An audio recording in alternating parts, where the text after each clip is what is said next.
Menteri Investasi atau Kepala Badan Koordinasi Penanaman Modal BKPM Bahlil Lahadalia mengungkap sedang mempersiapkan lahan untuk konglomerat Sukanto Tanoto di ibu kota negara atau IKN Nusantara. Hal tersebut diungkapkan oleh Bahlil saat ditanya perihal kelanjutan investasi BOS Royal Golden Eagle atau RGE Group tersebut di IKN. Tentang Sukanto Tanoto, itu mereka saya lagi tangani untuk permintaan lahannya, ujar dia dalam konferensi pers di Kementerian Investasi pada hari Senin 29 April. Ada sesuatu di balik aguan Sukanto Tanoto dalam IKN. Apakah keikutsertaan sejumlah taipan tanah air dalam membangun proyek IKN menguntungkan negara? Apakah IKN hanya proyek politis yang hitung-hitungan bisnisnya tak jelas? Untuk membahasnya kami terhubung dengan Direktur Forum Analisis dan Kajian untuk Transparansi Anggaran Bung Ishak. Kita sapa terlebih dahulu. Assalamualaikum warahmatullahi wabarakatuh Bung Ishak. Waalaikumsalam warahmatullahi wabarakatuh, Bung Anggi. Kabar baik Bung Ishak? Alhamdulillah. Alhamdulillah. Dan kali ini ada juga kabar tentang investasi atau penanaman modal lagi, di mana untuk menyiapkan lahan bagi konglomerat Sukanto Tanoto yang akan berinvestasi di ibu kota Nusantara. Hal tersebut juga tadi udah dikatakan oleh Menteri Investasi Pak Bahlil dalam konferensi persnya pada hari Senin 29 April. Siapa Sukanto Tanoto yang disebut-sebut disiapkan lahannya investasi di IKN, Bung Isa? Ya baik, Assalamualaikum warahmatullahi wabarakatuh. Para pemirsa Khilafah News ya, yang dirahmati Allah Subhanahu Wa Taala. Jadi memang kalau kita lihat ya, masuknya Sukanto Tanoto ke IKN ini diumumkan ya secara resmi oleh BKPM karena kita ketahui bahwa IKN ini desain awalnya memang 80% itu dibiayai oleh investor swasta yang dari sekitar hampir 500 triliun. 80% swasta itu, tapi dalam perkembangannya hanya sangat sedikit investor swasta yang masuk. Maka begitu ada rencana ya Sukanto Tanoto itu masuk ini kemudian dipublikasikan besar-besaran oleh pemerintah gitu ya. Dan kita ketahui bahwa memang salah satu strategi pemerintah itu mengajak investor-investor lokal ya di samping asing untuk investasi di IKN. Jadi karena ini masalah pertaruhan ya. Dan Sukanto Tanoto ini memang kalau di Indonesia ya di kalangan pelaku usaha dia pemain lama ya di setiap orde baru memang dia termasuk salah satu pengusaha yang bergerak di sektor kehutanan ya kemudian juga sawit ya, dan juga energi. Kalau Bung Anggi ya orang-orang yang ada di Riau atau di Pelalawan itu kan ada grup April yang mengolah pulp and paper itu lahannya luas sekali ya. Sekitar kalau di catatannya itu sekitar 100.000 hektar gitu. 1 juta bahkan 1 juta hektar yang 480.000 hektar itu dikelola. Jadi luas sekali lahan yang dikuasai oleh Sukarno Tanoto ini. Belum lagi kalau kita bicara sawit ya. Sawit sawit di bawah Asian Agri itu ada sekitar 100.000 hektar gitu. Tambah lagi plasma inti ya itu hampir 100.000 hektar juga jadi sekitar 200 ribu hektar. Jadi memang penguasaan lahan Sukanto ini Sukanto Tanoto ini sangat luas gitu dan termasuk juga sebenarnya di IKN jadi di IKN itu juga Sukanto Tanoto sebelumnya memiliki konsesi lahan di IKN yang kemudian dibagi ke diberikan pemerintah gitu sehingga menurut saya mungkin ini adalah semacam deal-deal ya jadi tanahnya diambil tapi kemudian dia diberikan izin investasi di IKN gitu kira-kira. Baik, Bung Ishak, dan yang tadi Anda paparkan, apakah artinya Sukanto Tanoto tampil bak tuan tanah di IKN? Kemudian proyek apa saja kira-kira yang bakal dibangun Sukanto dan Aguan CS ini, Bung?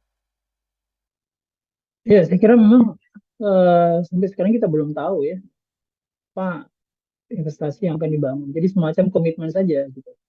Karena kita tahu bahwa pengusaha-pengusaha ini yang diajak untuk investasi itu kan wait and see juga sebenarnya kan. Mereka bangun bisnis di sana, ya itu bisa sebagai basis produksi. Maksudnya di situ mereka berproduksi, kemudian hasil barang atau jasa, kemudian barang jasa ini dijual ke diekspor misalnya atau dijual ke di luar IKN atau IKN ini sebagai eh, tujuan pasar ya.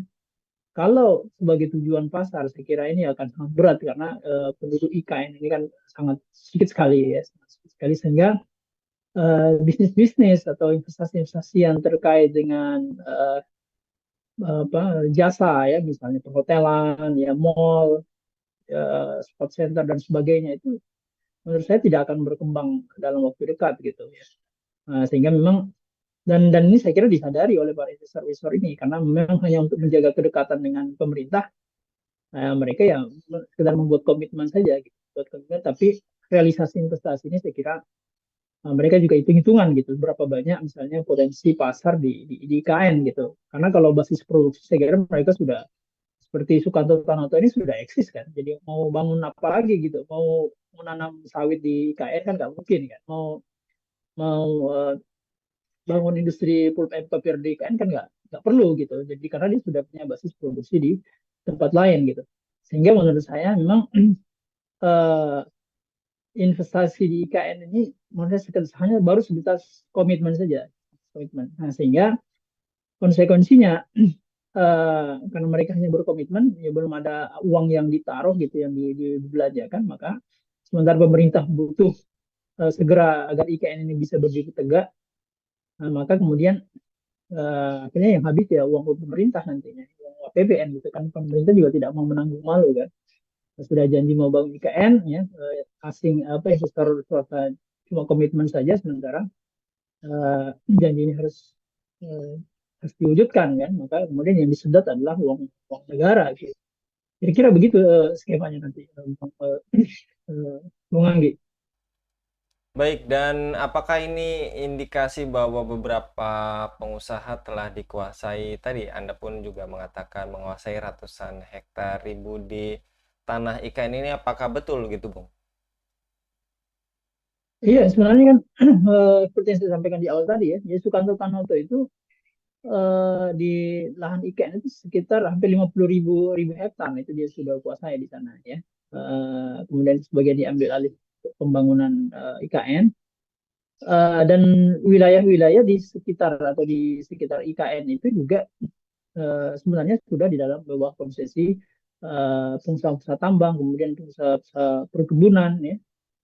Dan artinya mereka sudah dikelilingi oleh karena perusahaan-perusahaan oligarki di Indonesia ini kan hampir semua tanah-tanah produktif ya, hutanan ya, pertambangan itu sudah mereka dapatkan hak izin dan hak kelolanya begitu.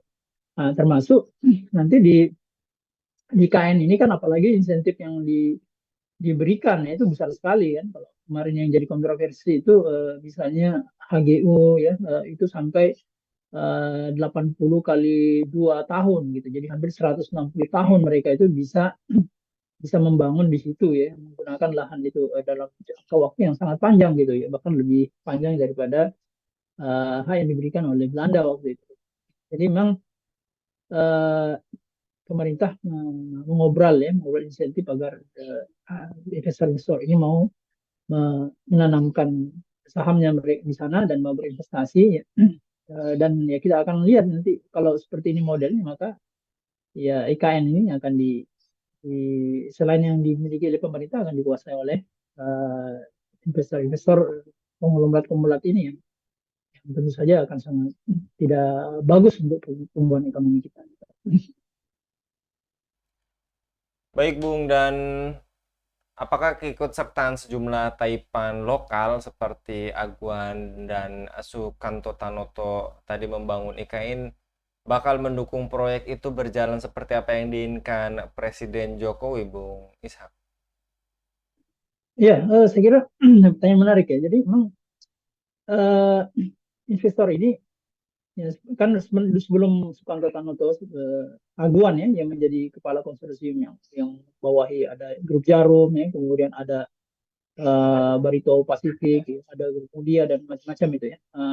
Dari perusahaan-perusahaan hotel ya, kemudian perusahaan-perusahaan eh, industri manufaktur ya yang masuk ke sana ya. Tapi sekali lagi bahwa itu sebatas komitmen saja, jadi sebatas komitmen, jadi mereka sudah mendapatkan insentif ya, tapi mereka belum tentu akan merealisasikan investasi mereka. Mereka akan wait and see gitu, sejauh mana komitmen pemerintah membangun IKN dan sejauh mana ketertarikan ASN untuk pindah ke sana dan sejauh mana partisipasi masyarakat untuk bermigrasi ke kawasan IKN gitu. Karena kalau hanya penduduk ASN saja yang pindah ke sana, ya penduduk ASN saja kan marketnya kan kecil gitu kan. Bangun hotel besar, hotel mewah, ya, hotel bintang 5 atau hotel uh, di bawahnya ya. Tapi kalau tidak ada yang menghuni kan rugi kan. Saya kira ini juga yang apa yang akan menjadi pertimbangan mereka gitu. Dan dugaan saya secara hitung-hitungan bisnis memang uh, ini tidak seperti yang diharapkan oleh Jokowi ya. Jadi pembangunan IKN ini akan memakan waktu yang sangat lama ya, sehingga ini yang akan menguras anggaran APBN. Ya, sementara perusahaan-perusahaan konglomerat ini memang meskipun mendapatkan berbagai insentif, ya mereka tidak akan menggelontorkan uang sampai 80% dari 500 triliun itu. Saya kira itu yang akan terjadi sehingga memang nanti yang akan diperah ya diperah susunya ini adalah APBN gitu. Ya, APBN kita yang akan ngos-ngosan untuk membiayai IKN yang itu memang tidak menarik ya secara bisnis, bahkan di kalangan ASN sendiri juga sangat mereka sudah ketar-ketir kan kalau mereka dipindahkan ke kawasan IKN gitu. Bahkan mungkin pejabatnya sendiri ya yang mungkin tidak tertarik karena ini kan proyek politik gitu ya, proyek politik yang hanya hanya ambisi segelintir elit yang kemudian dipaksakan kepada pejabat pemerintah untuk didukung ya baik secara anggaran atau perencanaan ya. Kemudian ya, dampaknya nanti masyarakat SN dan kemudian juga tadi eh, korporasi-korporasi yang berada di lingkaran pemerintah ini kemudian juga seakan-akan dipaksa untuk mendukung IKN ini gitu. Padahal pelaku usaha ini akan sangat rasional gitu di dalam berinvestasi gitu. Jadi ini sekedar pemanis saja sebenarnya. Ya. Baik Bung, tadi Anda katakan ini proyek politik dan apakah artinya proyek ini juga atau bisnis ini tidak berpihak kepada rakyat, Bung Ishak? Iya, sebenarnya kalau secara perencanaan ya,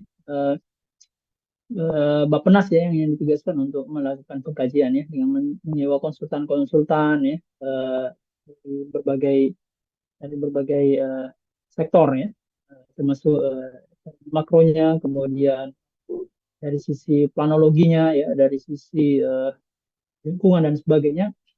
Dan saya kira memang ini kontroversi ya. Jadi beberapa hasil-hasil kajian yang dilakukan oleh berbagai peneliti ya ini menunjukkan bahwa memang dampak ekonomi yang ditimbulkan oleh UKN ya, uh, ya ini kecil pertumbuhan ekonomi nasional dan juga penyerapan tenaga kerja, tapi saya kira ini sangat karena ini kan akan berjalan di masa yang akan datang ya, ini sangat tergantung pada progres ya sejauh mana pemerintah bisa bisa mendorong pembangunan IKN ini dan juga kemudian bisa menarik ya, investasi dari luar IKN, dari investor besar ya baik itu asing ataupun domestik untuk investasi di IKN gitu.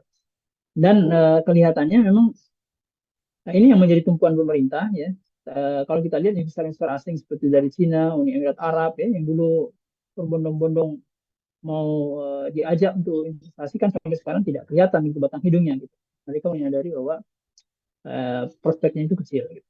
Nah, maka kemudian ini akan memaksa tadi ya investor domestik yang itu juga ogah-ogahan gitu. Akhirnya kemudian karena proyek ini harus berjalan maka akan menyedot APBN. Nah, masalahnya ketika ini menyedot APBN maka ya dengan pendapatan yang terbatas, otomatis pengeluaran-pengeluaran yang esensial ya untuk publik secara luas di Indonesia ini ya akan berkurang atau tidak akan meningkat signifikan kan. Sebagai contoh ya, itu menurut kalau dari sekitar 500 triliun rencana investasi di IKN, ya itu kan sekitar 90 triliun itu dari APBN sampai 2022-2024 itu ya, itu sudah memakan 70 triliun gitu. Jadi sisa 20 triliun lagi ya, anggaran pemerintah gitu. Kalau bicara pagu ya investasi APBN di KN, artinya kalau yang 400 triliun ini tidak masuk, otomatis nanti akan ditomboki lagi oleh APBN. Kalau APBN ini sumber penerimaannya terbatas, maka ya mau tidak mau dengan meningkatkan utang negara gitu. Utang negara naik, otomatis pembayaran bunga akan naik ya. Kemudian mungkin juga akan didorong oleh pengembangan perpajakan gitu. Jadi misalnya peningkatan tax rate ya, kemudian juga misalnya peningkatan basis pajak, akhirnya ya ujung-ujungnya untuk membiayai satu proyek uh, politik ini yang dikorbankan adalah rakyat banyak gitu kan. Seharusnya mereka yang mendapatkan anggaran untuk peningkatan kesejahteraan mereka, tapi malah anggaran itu dana PBN lari ke sektor yang tidak produktif gitu, tidak memberikan manfaat yang besar bagi perekonomian nasional gitu. Begitu kira-kira bukan? Baik, jadi apakah ini artinya proyek IKN jadi bancakan pengusaha properti yang secara penuh didukung oleh pemerintah, Bung Ishak? Iya, kalau kita bicara bahwa selain pemerintah ya dan juga ada investor swasta ya maka dan tadi swasta tadi eh, akan menjadi bancakan ketika itu prospeknya besar gitu, prospeknya besar. Kalau misalnya ya, misalnya skema yang dipakai pemerintah itu juga bisa jadi ya. Jadi gedung-gedung pemerintahan itu karena anggaran APBN terbatas maka diperintahkan kepada swasta untuk membangun. Kemudian istilahnya apa kerjasama pemerintah swasta ya uh, atau PPP ya, public private partnership misalnya yang dipakai di situ, maka swasta akan senang-senang saja gitu membangun hotel, membangun perkantoran, membangun infrastruktur yang kemudian uh, dananya itu dibayarkan oleh pemerintah ya. Mereka juga membangun apartemen-apartemen untuk ASN dan seterusnya. Pokoknya tentu saja prospek proyek yang sangat besar ya bagi para investor swasta gitu. Tapi ini kan tidak akan berkesinambungan gitu. Jadi hanya menguntungkan dalam jangka pendek, tapi dalam jangka panjang tidak menguntungkan rakyat secara luas gitu. Begitu kira-kira Bung Anggi. Baik, jazakallah Bung Ishak untuk pemaparannya pada kabar petang kali ini. Mudah-mudahan Bung Ishak senantiasa dilindungi oleh Allah SWT dalam setiap aktivitas. Demikian pemirsa Hilafah News yang dirahmati Allah. Jangan lupa untuk subscribe, like, dan share sebanyak-banyaknya. Semoga menjadi amal kebaikan bagi kita semua di dunia dan di akhirat nanti. Saya Anggi Suara diundur diri. Assalamualaikum warahmatullahi wabarakatuh.